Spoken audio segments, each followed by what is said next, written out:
Hey everyone! Welcome to the Fishbowl Podcast. I'm Sydney. And I'm Brooke, and over these next 2 episodes, we're going to be talking about lack of privacy and boundaries. So let's dive in.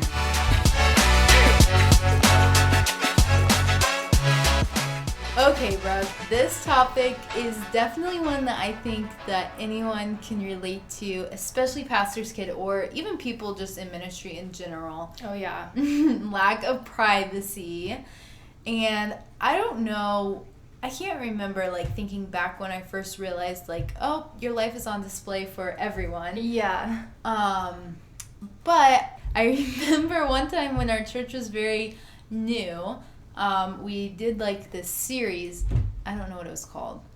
It doesn't really matter. We were really young. We did a series basically saying how our family was authentic, inside and out. And so we put a camera in our house. Not us, but my parents did for the church series, so that anyone. We were cool with it. Yeah, we were cool with it. Okay, we thought we were sure. famous. Yeah. But anyone could literally log in at any time, 24 hours a day, and see what was going on in our house. Yeah. Now, actually verbalizing it, I'm okay, that's a little people weird. are gonna think we're crazy. But I thought it was, I didn't think anything of it. I was Yeah. oh, this is just, normal kids, right? Yeah, and I don't think anybody was, sitting at their house, watching us for hours, but I think it was more so, I hope not, I think it was just to prove a point of, hey, this is who we are, yeah. and we're like this on and off camera, pretty much. And to, prove a point of, if there was a camera in your house, are you the authentic self that you are at church and that you are at home? Right. And, well, I do remember specifically... Can I say it? You think I know what you're going to say, but sure. Okay, my parents had to pull my sister aside because she was wild. I don't know how old you probably were. I was probably really young, guys. 4 or 5. Yeah. And she was a wild child. And they had to say, Brooke, for these next few weeks, you cannot run around the house naked. You need to make sure you have clothes on whenever you run around the house. No, this was last week. So yeah, that was that. And then I think that's when I was oh, people are watching our lives. Yeah. And ever since then, I feel there's so many stories that we have of this. This is my Roman Empire. I feel we could talk about this for hours. Just the lack of privacy that comes with this kind of lifestyle and the challenges that come with that. It's just really hard being the Paris Hilton of your small town. Exactly. We pretend that our Christmas and Easter services are our Met Gala. Yeah, we say it's a Met Gala, and we have cute outfits because we know everyone's gonna have their cameras out. Yeah, paparazzi's of course. everywhere we go, Brooke. Everywhere we go. I mean, everywhere we go to anywhere, people know us and know our family, and they want to talk to us, and it's just ugh. No, it's a hard life. I wish we were that big league, guys, but we have been in other countries and we see people from church and we're what is going on right now? Okay. And we do go though, as a kid, it would frustrate me, and still now, not fully frustrate me, but we're out to dinner as a family or trying to do something as a family, and there's always someone we know or someone that knows us. Or if I go out with a friend, they're always oh my gosh, how many people do you know here? And I'm I don't know. Yeah. And it also stinks when people know you, but you don't know them. Yeah, that's a whole nother thing. And I've found that when I'm looking the worst, the most down bad, just got out of bed outfit, is when I see the most people. I'm what is going on? They're spawning. So, yeah, that's something that comes with it. So we say all this to say, maybe you feel that you are in that place where you're yes, I feel I'm constantly being watched. I feel people are always seeing me out and about, and just always want to know everything going on in my life. Looking on your socials, texting your parents about you. Yes, we want to talk about all of that, but we also want to give you some tools to embrace it, since I feel we're kind of on the other side, although... Oh, I still get some interesting questions. Yeah. But we want to share just how you can embrace it, because it's really not going anywhere, honestly. And God has gifted you where you're at for a reason. And so, yeah, let's talk a little about that. So one thing that I've realized, Sydney, is that when you're in this place where you have all these eyes on you, it actually kind of gives you some accountability to be authentic and be your true self, not be one person on Sunday and then another person on Instagram or Snapchat or something. Because here's what I've learned, guys. if you are trying to be something you're not, or you're faking it, it's going to get found out. Mm-hmm. It's going to be exposed some way or another. And that's something we had to learn growing up too. Yeah, that's true. Something that like our mom used to tell us is, she would say like, girls, if something happens or you make a mistake, whatever it be, like, you can come to us. I'd much rather hear it from you. Otherwise, somebody else is going to tell us. Like, either way, we're going to find out. And we want to hear it from you first. And that's honestly, like, a really good way of putting it, because the truth is, guys, if you're doing something behind your parents' back or something on the down low, they're going to find out. That just, it comes with the territory. And so I'd really encourage you to be authentic and be yourself in all circumstances. Another thing that I think, if you're trying to be something that you're not, you're always going to be under stress, because you have to maintain an image that you are in different areas with different people, and it can be stressful. And there's something so freeing about being able to be around people and you're just your same authentic self. And I think we all know people who might act a certain way around us and a certain way around other people, and it sinks because you're just like, and I think because we're pastors' kids, are like, oh, I don't want to like cuss around you or say anything negative, and it's like, but you know that that's not who they are, and so it's like, just be yourself around me. And those are some of my closest friends, the ones who are just themselves and are honest with where they're at and not trying to be someone that they're not around me.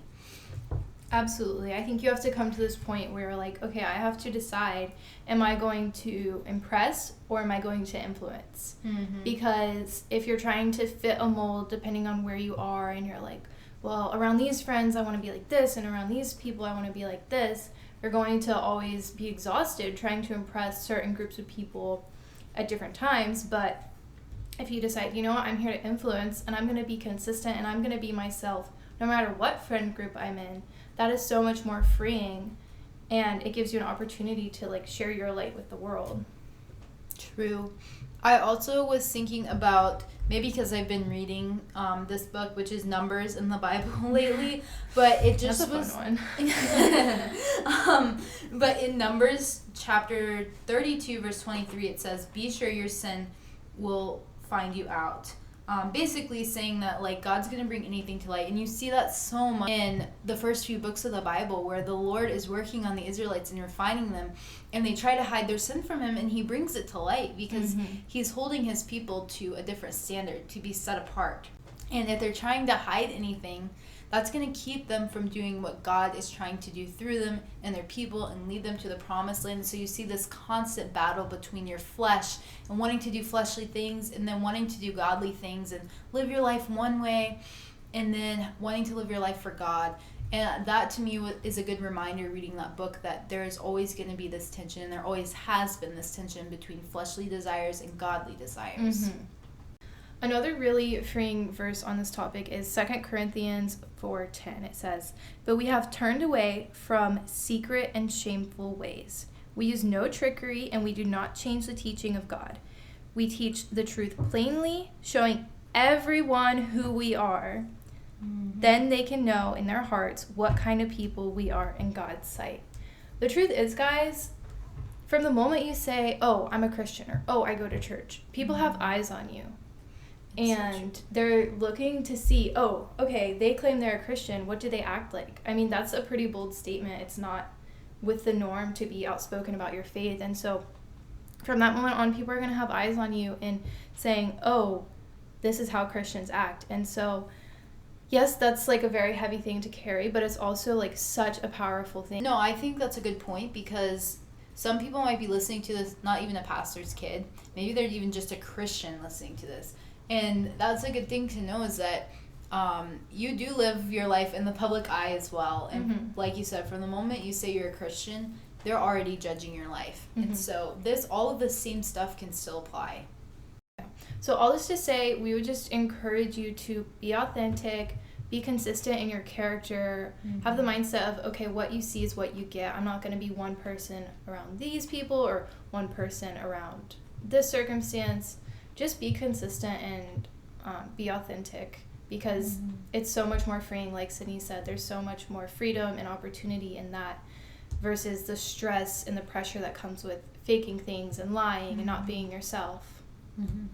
Another thing to consider is that if this topic makes you feel uneasy, if it makes you feel uneasy that someone might see you in a different light or find out something about you, maybe there's something going on that you're trying to hide from others. And when you realize that it's so freeing to not have to worry about that when you're the same person all over, I think that it gives you even more freedom because you know you're the same person. Like, for example, I feel like my parents did a really good job with us growing up because they were exactly who they said they were. When my dad preached and said stuff on stage, like, you could come over to our house and he's the same person. Like, you don't find a different person. My parents never drank. You wouldn't come over to our house and we'd have to hide alcohol, or they'd open up a fridge and see any alcohol because there's nothing there. And we didn't have to worry about people coming over and opening up our fridge because we just there's nothing to hide, and we didn't have to worry about slipping up and saying a bad word or something that we shouldn't have, because like those kind of words just aren't even in our vocabulary.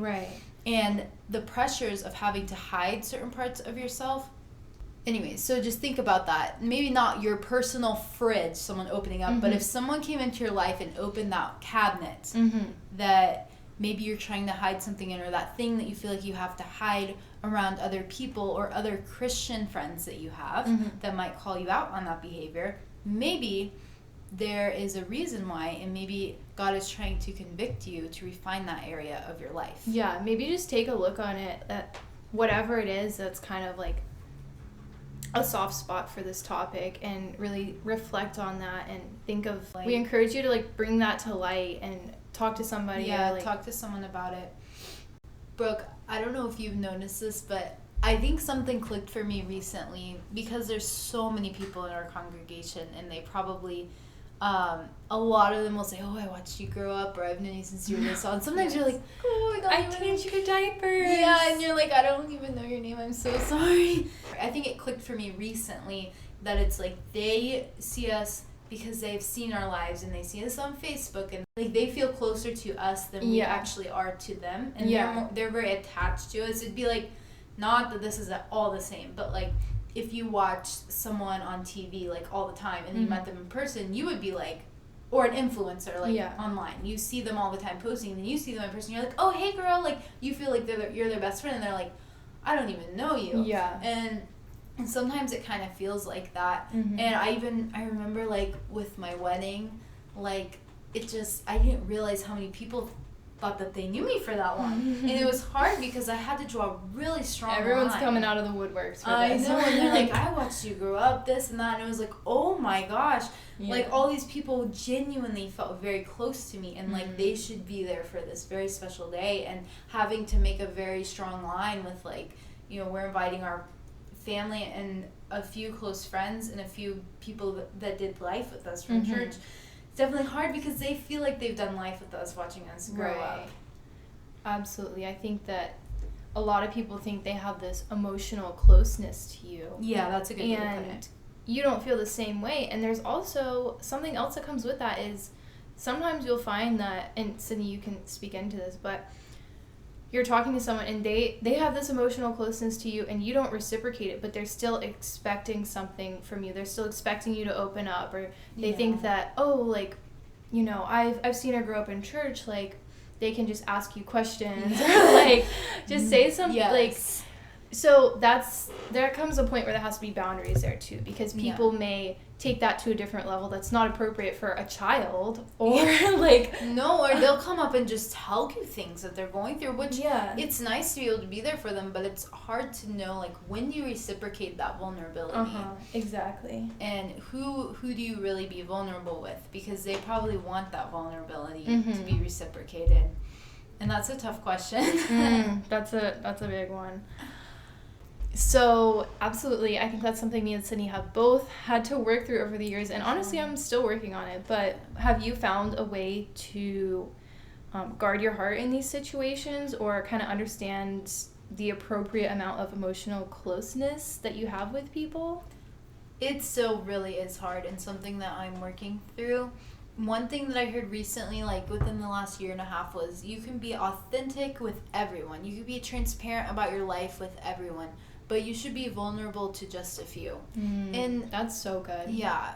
Many people have probably heard that analogy of like your closest, your inner circle, and then, you know, the people in the arena with you, and then the outsiders. And, you know, you can be yourself around everyone, and you should. People should be able to see that you're the same person everywhere you go.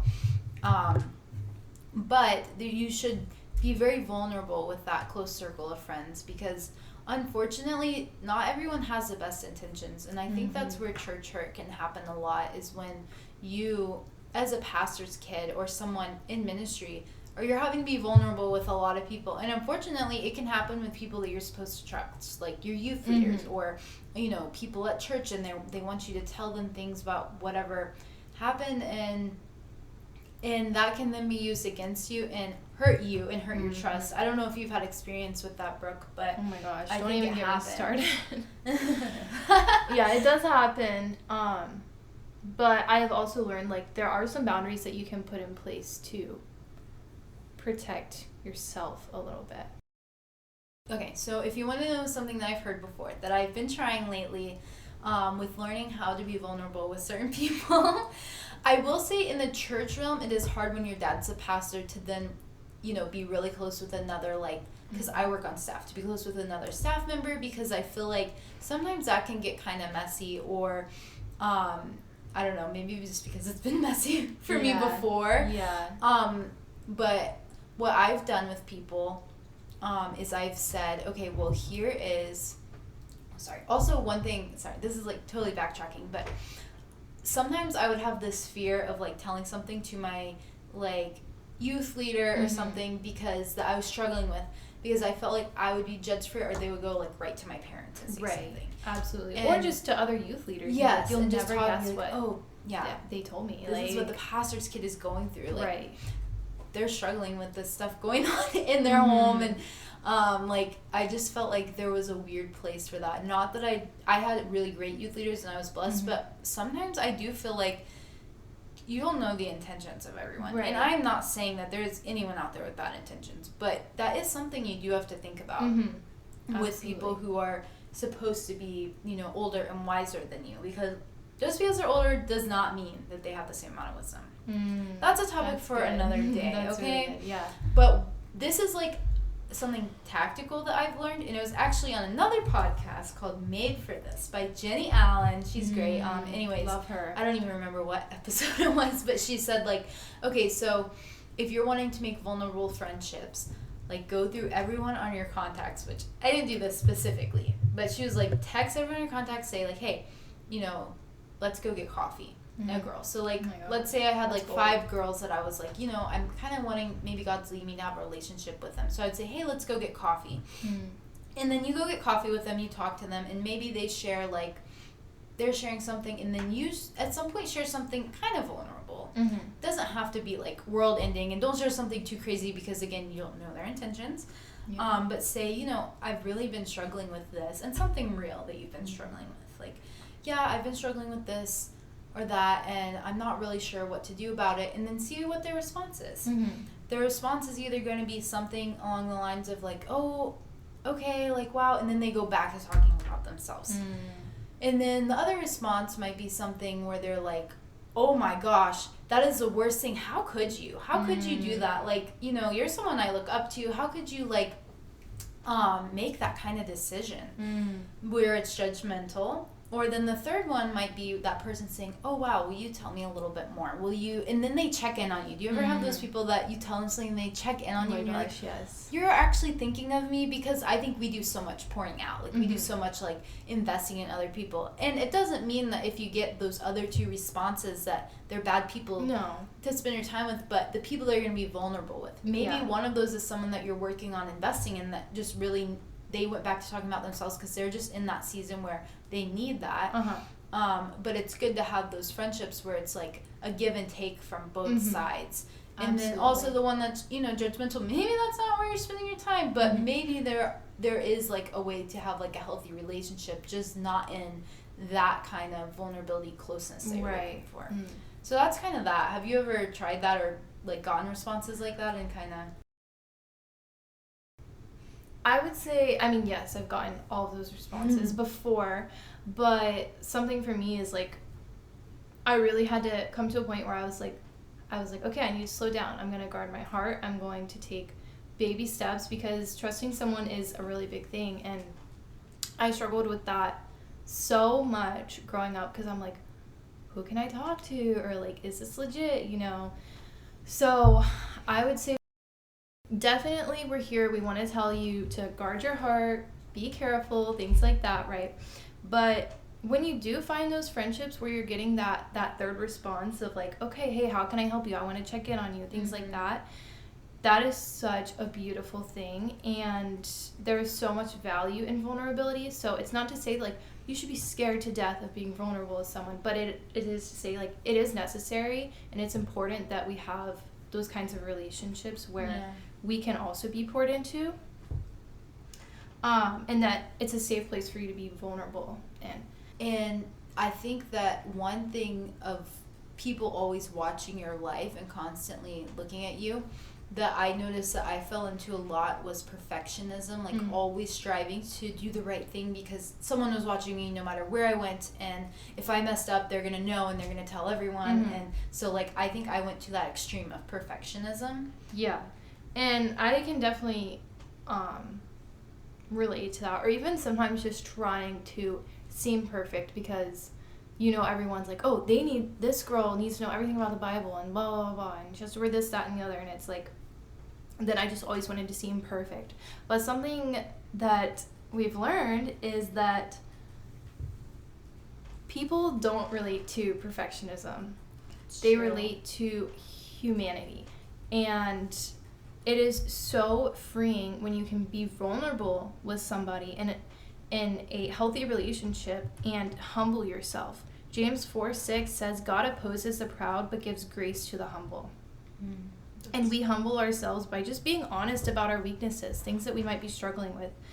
And the truth is that like we can't be pouring out to others without God's grace. And we get grace by humbling ourselves to others. So this is why vulnerability is so crucial, because it's such an important part of being like spiritually healthy and spiritually mature. And so definitely like we want to encourage you guys to find those relationships where you can be vulnerable and you can humble yourselves, because again, like people don't relate to perfectionism. It's not relatable. And so when you're able to share things you're going through and say, hey, I'm not perfect, like a whole different level of fellowship and relationship comes to be because of that. What do you think? Have you found that? Yeah, I definitely found that, especially this past year. I'll be vulnerable real quick, but I gone through some really rough mental health struggles, and it was not very fun.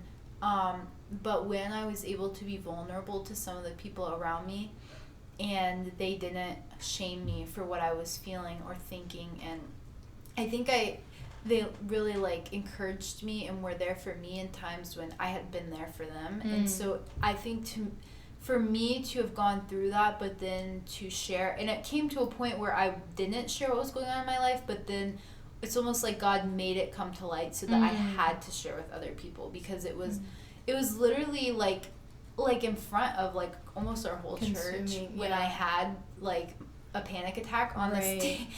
So I literally had a panic attack on the stage in our church in our biggest service 2 different times. And I'm like literally telling myself, I don't know what's going on. Like I don't struggle with anxiety, blah, blah, blah. And then that happens. And then it's like, okay, well, God's like, girl, you got a problem. Like we need to address it, because I would only address it behind closed doors with no one else knowing when I would have panic attacks. So then he was like, okay, well, you're not going to address it then, and now everyone sees it. But then it really, like, I'm so glad. It says in 2 Corinthians 12:9, it says, for my power is strongest when you are weak. And that is going through that and then sharing that with some people close to me. They were able to really invest in me and say, look, like, this is okay. It's normal. I've been through this, and this is how we can get through it with you, and checking in on me. And that to me was something I'd never experienced before, because I'd never had that level of vulnerability with the people around me. because I was always looking at what people thought of me or what people would say. Or just helping people who were having that problem. Yeah. You know, Yeah. being there for other people Yeah. who had anxiety, not expecting people would be there for you if Yeah. something like that happened to you. And honestly, though, it did become spiritually empowering for me.